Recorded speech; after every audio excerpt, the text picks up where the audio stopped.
What's going on, everyone? Hope you're having a fantastic weekend. Let's talk about equation of a circle very briefly.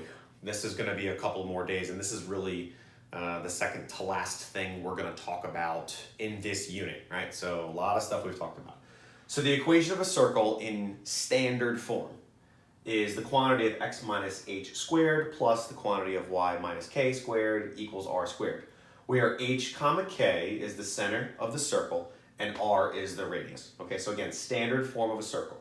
We'll do a little bit of practicing with creating circles on Desmos with just throwing in some numbers for the center, right? So if I give you the center and I give you the radius, you should be able to work backwards to find what the equation is. Now, the different ways that you're gonna see these types of problems, there's a lot of different ways. Standard form to conic form. Now, general conic form is a completing the square method. We're gonna talk about that probably later this week. So we're gonna hold off on that for a minute. Translations. Basically, I would give you the radius, or I would give you the center, or both. And I would say translated 5 units up, 3 units left. And then you would have to figure out the center that way. That's relatively simple, but we're not gonna talk a whole lot about that.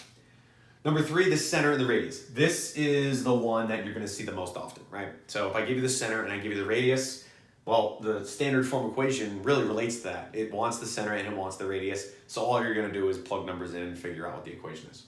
The 4th one, 5th one, and 6th one, they're all really similar, right? So especially 4 and 5. If I give you the center and I give you the area, for example, you need to work backwards in order to find the radius, right? So if you find the radius, you're good to go. 5 is very similar if I give you the circumference. Well, since radius is built into circumference and area, obviously, all I need to do is work backwards and figure out what the circumference would be to solve for that.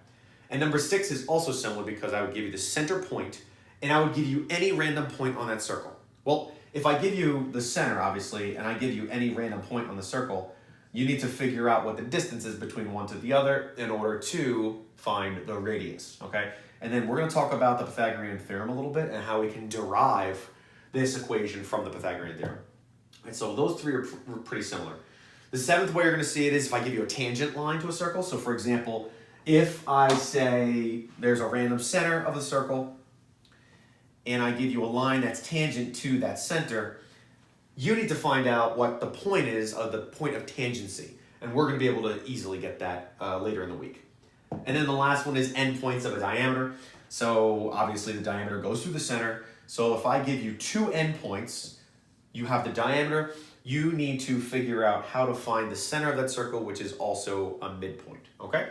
So these are the types of ways you're gonna see it. 5-question quiz for you today on ECO1. Fever form, please make sure you do it, and we'll be good to go. Also, I forgot to tell you on Friday, I am not gonna be in school tomorrow morning for class. I'm gonna give you, or I'm gonna give Mrs. Holmes some of the practice problems that I want you guys to work on for the period. So please just go over to her, and I'll send a remind email to, or a remind text to help you with that too, okay? See you later.